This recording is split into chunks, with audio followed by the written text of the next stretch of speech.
শুভ শুভ আপনাকে যুক্ত করা হয়েছে, বলেন। দাদা কথা কি শোনা যাচ্ছে? হ্যাঁ, শোনা যাচ্ছে, বলেন। নমস্কার দাদা। নমস্কার, বলেন। হ্যাঁ দাদা, এই আহ, আমার ধর্ম নিয়ে আমি আজকে কিছু একটু জানতে আসছিলাম আর কি। আমি জানি বাংলাদেশে 4টা ধর্ম সবচেয়ে বেশি ফেমাস: ইসলাম ধর্ম, খ্রিস্টান ধর্ম, হিন্দু ধর্ম আর বৌদ্ধ ধর্ম আর কি। তো আপনি কি আমি একটু আপনি কি মাইক্রোফোন থেকে একটু দূরে সরে কথা বলতে পারেন? কারণ আপনার মনে হয় মাইক্রোফোনের একদম খুব কাছে এসে কথা বলছেন, এই কারণে আপনার মানে শব্দ হচ্ছে। একটু দূরে গিয়ে মাইক্রোফোন থেকে মুখটা একটু সরিয়ে তারপর কথা বলেন। হ্যাঁ দাদা, এখন কি ঠিক আছে? হ্যাঁ, এখন ঠিক আছে।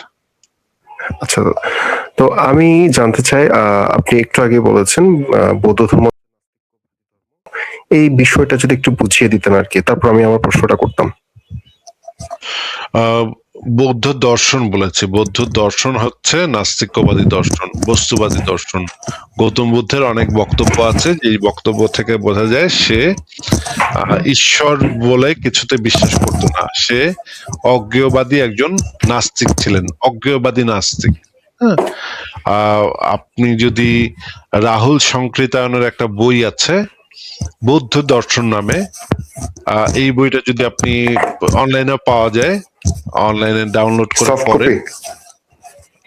হ্যাঁ, সফট কপি আপনি অনলাইনে পাবেন। বৌদ্ধ দর্শন রাহুল সংকৃতায়নের।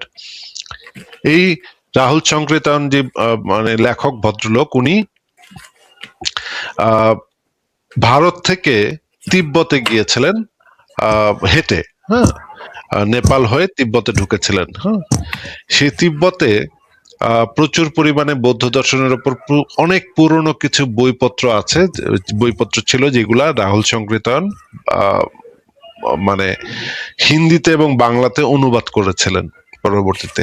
সেই বইগুলাতে যে জিনিস পাওয়া যায়, সেখানে গৌতম বুদ্ধের কিছু সূত্র পাওয়া যায়। সেই সূত্রতে একটা সূত্র আছে এরকম, যে তোমার পূর্বপুরুষরা কোনো কিছু বলেছে দেখেই বিশ্বাস করো না, তোমার গ্রন্থে কোনো একটা কিছু লেখা আছে বলেই বিশ্বাস করো না।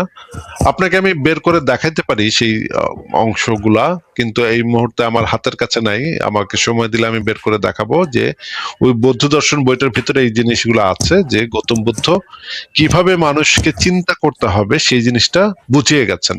এবং তিনি বলেছেন ওই সূত্রটার শেষ ইসে আছে যে এমনকি আমি বলেছি বলেও আমার কথাকে অন্ধভাবে মেনে নিও না, হ্যাঁ হ্যাঁ যাচাই হ্যাঁ, করে এটা আমি দেখো। পড়েছি, হ্যাঁ। যাচাই করে দেখো, যাচাই করে যদি তোমার কাছে মনে হয় এটা সত্য, তখন নিজের যুক্তি দিয়ে যাচাই করে দেখে তখন তুমি তোমার সত্য পথটা খুঁজে নাও। এই রকমের কথা যে বলতে পারে, সে তো ডেফিনেটলি একজন নাস্তিক, সে ডেফিনেটলি একজন মুক্তমনা মানুষ। তো আপনি যদি ওই বইগুলা পড়েন, রাহুল সংকৃতায়নও লিখেছে, আরো অনেক লেখকই লিখেছে এই বিষয়গুলো নিয়ে, ওইখানে আপনি দেখতে পাবেন। এবং এটা বৌদ্ধ ধর্মের ধর্মগ্রন্থের ভিতরে আছে। আমি পরবর্তীতে খুঁজেছিলাম এই জিনিসটা, আমি আসলে পেয়েছিলাম যে বৌদ্ধ, এখন আমার নামটা মনে নেই, কি যেন একটা সূত্রের ভিতরে ত্রিপিটক? এই জিনিসটা পেয়েছিলাম। আচ্ছা, ত্রিপিটকের কোন একটা পার্ট থেকে তাহলে? কোন একটা পার্ট থেকে আমি পেয়েছিলাম। ত্রিপিটক তো অনেক বড়, আমি কোন একটা পার্ট হ্যাঁ এটা হ্যাঁ হ্যাঁ। পেয়েছিলাম যে এই জিনিসটা আসলেই গৌতম বুদ্ধ বলে গেছেন। পরে আমি করার জন্য চেক করেছিলাম, রিচেক করে দেখেছিলাম যে আসলে গৌতম বুদ্ধ বলেছে কিনা। আমি পেয়েছিলাম এই জিনিসটা, যে পূর্বপুরুষদের শ্রুতি এটা শুনেছো তুমি, এই বলেই তুমি এটা বিশ্বাস করো না, বা তোমার পূর্বপুরুষেরা বিশ্বাস করতে বলেই বিশ্বাস করো না, সমাজের অনেক লোক বিশ্বাস করে বলেই বিশ্বাস করো না, গ্রন্থে লেখা আছে বলেই বিশ্বাস করো না, বরঞ্চ তুমি তোমার, এমনকি আমি বললেও সেটা বিশ্বাস করো না, কিন্তু তুমি তোমার যুক্তি দিয়ে চিন্তা করে দেখো যে এই জিনিসটা কিনা। তো এইটা একটা ব্যাপার। আরেকটা ব্যাপার হচ্ছে গৌতম বুদ্ধের যে আন্দোলন। ভাই, আপনার এখান থেকে অনেক সাউন্ড হচ্ছে, আমি আপনাকে একটু মিউট করে কথা বলি। অনেক ভটভট ভটভট শব্দ হচ্ছে, আপনার মাইক্রোফোনটা বোধহয় আপনি নাড়াচ্ছেন। হ্যাঁ, তো আমি আপনাকে আরেকটা জিনিস বলি যে ভারতে সেই সময়ে গৌতম বুদ্ধের যখন আবির্ভাব, তখন ভারতে প্রচন্ড বর্ণবাদ প্রভাবশালী। হ্যাঁ, সারা ভারতে তখন ব্রাহ্মণ্যবাদ এবং বর্ণবাদ এই জিনিসগুলো শক্তিশালী হিসেবে ছিল। এবং সমাজের যারা আহ নিচু জাতের, সকল নিচু জাতের তাদেরকে আসলে দমন করা হতো। সেই সময় আহ বেদের যে বাণী, সেই বাণী কিন্তু নিম্ন শ্রেণীর মানুষের পড়ারও কোনো ওয়ে ছিল না। এমনকি বেদে এটাও বলা আছে, যদি শূদ্ররা যদি এই বেদের বাণী শোনে তাহলে তাদের কানে সীসা ঢেলে দিতে হবে, কারণ এটা তাদের জন্য না। এখন সেই সময় যে ক্লাস সিস্টেম ছিল, সেই ক্লাস সিস্টেমে যে সমস্যাটা দেখা যাচ্ছিল, যে গরিব লোক যারা একেবারে নিম্ন শ্রেণীর, সকল নিম্ন জাতের, তাদের কিন্তু কোনো ধর্মগ্রন্থ ছিল না, তারা পড়তে পারতো না। হ্যাঁ, তাই এই যে উচ্চ যে ব্রাহ্মণদের লিখিত যে গ্রন্থ, সেই গ্রন্থ তো তাদের পড়ার কোনো ওয়ে নাই, তাই মানে ধর্মীয় ভাবেই নিষিদ্ধ ওই বই পড়া তাদের জন্য। এখন গৌতম বুদ্ধ যখন ত্রিপিটক রচনা করে, বা ত্রিপিটকের বাণীগুলা, এই বাণীগুলা কিন্তু ছিল একদম সাধারণ মানুষের জন্য লিখিত, সাধারণের ভাষায়। এবং তখন ভারতে যে সাধারণ মানুষরা, তারা এই এক্সেস পেল, প্রথম এই এক্সেসটা পেল যে তারা একটা ধর্মগ্রন্থ পড়বে, যারা সকল নিচু জাত, শূদ্র যারা ছিল, বা আরো যে নিচু জাতের যারা আছে, তাদের এই সুবিধাটা হলো যে তারা সাধারণ মানুষের ভাষায়, সেই সময় যে সাধারণ মানুষের ভাষা ছিল, সেই ভাষাতে এই জিনিসটা আসায় এটা একটা বৈপ্লবিক একটা পরিবর্তন ছিল, যে তাদের আর বেদ পড়ার আর দরকারই পড়তো না, কারণ তাদের কাছে আরেকটা ধর্মগ্রন্থ আছে যেটা তারা পড়তে পারতো, যেটার পড়তে তাদের কোনো একটা জাতে উঠতে হবে না। এটা ছিল সেই সময়ের জন্য একটা বিরাট সামাজিক বিপ্লব। এটা ছিল একটা মানে নিম্ন শ্রেণীর মানুষেরাও যে ধর্মগ্রন্থ পড়তে পারে, সেটা ছিল একটা গুরুত্বপূর্ণ একটা সংস্কার, সমাজের মধ্যে একটা বড় সংস্কার। এটাও ছিল হিন্দু ধর্মের বিরুদ্ধে একটা কুঠারাঘাত। কিন্তু পরবর্তীতে যদিও হিন্দুরা গৌতম বুদ্ধকেও তাদের অবতার হিসেবে গ্রহণ করে ঢুকায় ফেলছে, এই হিন্দু ধর্মের বৈশিষ্ট্য এটা, যখন বিপদ আসে তখন তারা মারামারি করে, কিন্তু মারামারি করার পর দেখা যায় সেই লোককেই তারা তাদের অবতার বানায় ফেলায়। এটা হচ্ছে হিন্দু ধর্মের একটা বৈশিষ্ট্য। হ্যাঁ শুভ ভাই, আপনি কি আর কিছু বলবেন? হ্যাঁ হ্যাঁ, আমি আর একটা কথা বলতে চাই। সেটা হচ্ছে হুম, আপনি তো মানে অন্যান্য আমি এই বিষয়টা অনেক সুন্দর করে বিশ্লেষণ করেছেন। তো এই ক্ষেত্রে আমি একটা জিনিস জানতে চাই। আহ মানে ত্রিপিটক থেকে তো আপনি হয়তো অনেক কিছুই পড়েছেন।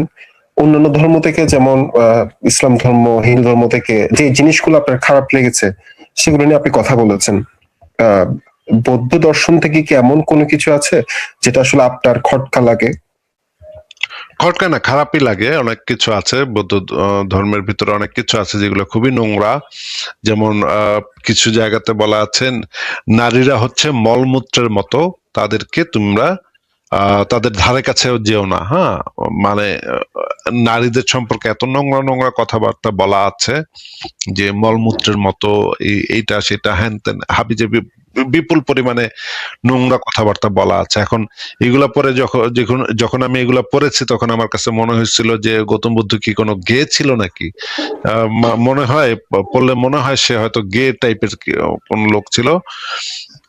তারা হয়তো পিতামাতা বিয়ে করায় দিচ্ছিল এক মেয়ের সাথে, কিন্তু তার হয়তো ভালো লাগে নাই বিয়েটা, সে হয়তো মানে জীবনে পায় নাই, আনন্দ পায় নাই, এই জন্য পরবর্তী সময় সে হয়তো গে হয়ে গেছে, বা ছেলে টেলে নিয়ে টিয়া করছে। এই রকমের হওয়াটা অসম্ভব না। এই কারণেই হয়তো তার এই গৌতম বুদ্ধের যে নারী বিদ্বেষ, এইটা ছিল খুবই প্রবলেমেটিক একটা ব্যাপার। এখন এই রচনাগুলা যেগুলা পরবর্তীতে এই রচনাগুলা হয়েছে, পরবর্তীতে বৌদ্ধ ধর্মের আরো বড় বড় যারা পণ্ডিত ছিলেন, তাদের মধ্যে অনেকে ছিলেন প্রচন্ড রকমের নারী বিদ্বেষী। এখন এটাও হইতে পারে যে গৌতম বুদ্ধ হয়তো এগুলো বলেই নাই, পরবর্তী সময়ের যারা বৌদ্ধ ধর্মের যারা বড় স্কলার ছিলেন বা মুনি ঋষি ছিলেন, তারা হয়তো এই হ্যাঁ, জিনিসগুলা নিজেদের নারী বিদ্বেষটাকে সেখানে ঢুকাই দিচ্ছে, এরকমও হইতে পারে। আমি আসলে এই বিষয়ে শিওর না, কিন্তু বৌদ্ধ ধর্মের যে গ্রন্থগুলার কিছু অংশ আমি পড়েছি, প্রচন্ড নারী বিদ্বেষী ধর্ম, এবং খুবই বাজে তার কথাবার্তা মানে বলা। কি, তার মানে হচ্ছে এগুলো যে প্রথম সঙ্গীতি দ্বিতীয় সঙ্গীতি যখন হয়েছিল, মানে পুরা বিশ্বের অনেক ভিক্ষু সংঘ একসাথে হয়ে যখন ত্রিপিটকের কোন সংস্করণ বা কোনো কিছু নিয়ে আসতো, মানে তখন ঘটতে পারে এমন কিছু বলতে চাচ্ছেন? হ্যাঁ, তখন হ্যাঁ, তখন ঘটে থাকতে পারে এরকম আমার কাছে মনে হয়েছে। কারণ গৌতম বুদ্ধের যে অন্যান্য ক্যারেক্টার পড়েছি, অন্যান্য ক্যারেক্টারের সাথে এগুলো আসলে যায় না, এগুলো ম্যাচ করে না। তারপরেও গৌতম বুদ্ধ বলে থাকতে পারে হয়তো সে সেই সময়ের মানে সামাজিক যে মানে চিন্তা ভাবনা সেখান থেকে এই বিষয়ে বের হইতে পারে না। একজন মানুষ তার ফুললি মানে আলোকিত হইতে পারে না। হ্যাঁ, আমার ভিতরে হয়তো অনেক সমস্যা আছে, আমি হয়তো অনেক বিষয়ে মুক্ত মনা, কিন্তু অনেক বিষয় হয়তো আমি আমার চরিত্র হয়তো অনেক জায়গাতে সমস্যা আপনি খুঁজে বের করতে পারবেন। এটা তো একজন মানুষ যে সব দিক থেকে পারফেক্ট হবে তা তো আমরা বলতে পারি না। গৌতম বুদ্ধের হয়তো এই রকমের কিছু দুর্বলতা ছিল বা খারাপ দিক ছিল। আচ্ছা, ধন্যবাদ বোঝানোর জন্য। তো আর এই আমি যতটুকু জানি, আপনার সিদ্ধার্থ নামটা মনে হয় এই গৌতম বুদ্ধের ইয়া থেকে দিয়েছেন, হয়তো ওনার গৃহী নাম থেকেই। হ্যাঁ, হ্যাঁ। এটা কি মানে গৌতম বুদ্ধের প্রতি কি একটা মানে শ্রদ্ধা বা এরকম কিছু থেকে দিয়েছেন, নাকি নামটাই পছন্দ হয়েছে এমন কিছু? না, গৌতম বুদ্ধকে আমি আমার একজন আমি মনে করি গৌতম বুদ্ধ সারা পৃথিবীর একজন সবচেয়ে গুরুত্বপূর্ণ দার্শনিকদের একজন। ধন্যবাদ। আর একটা বিষয়, আমাদের ভিক্ষু সংঘ যারা আছেন আর কি, মানে ধর্মীয় গুরু, তাদের থেকে একটা জিনিস শুনি, সেটা হচ্ছে স্বর্গ নরক।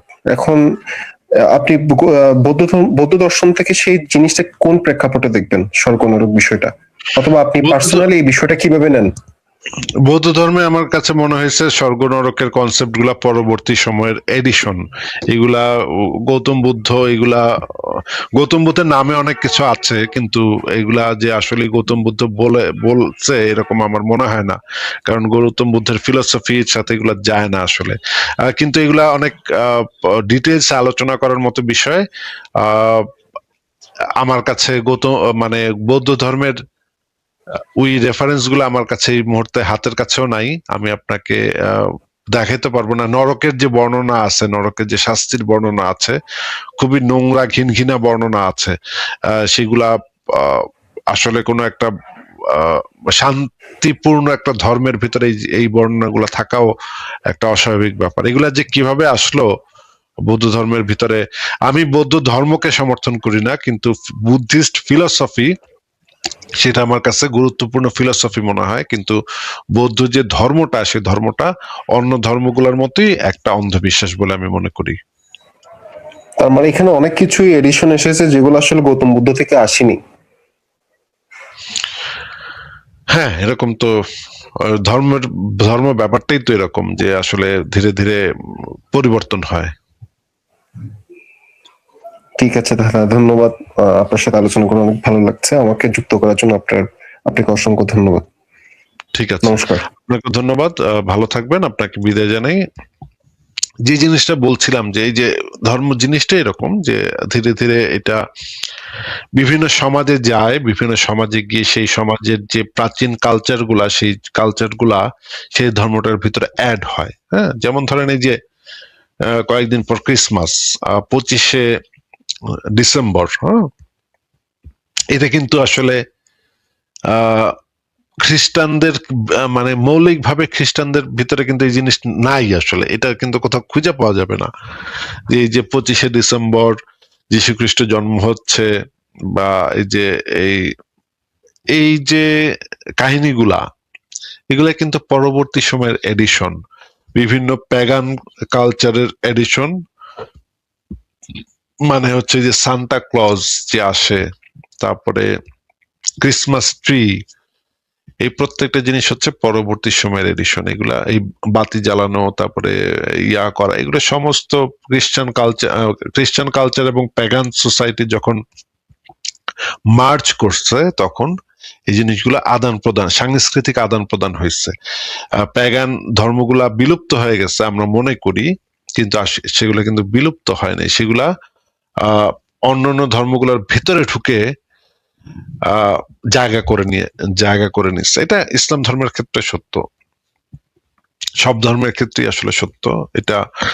আহ বিভিন্ন অঞ্চলে যখন একটা ধর্ম স্প্রেড করে তখন সেই কালচার গুলা সেই ধর্মটার ভিতরে ঢুকে যায়। যেমন ধরেন বাংলাদেশে আপনি দেখবেন এরকম অনেক কিছু।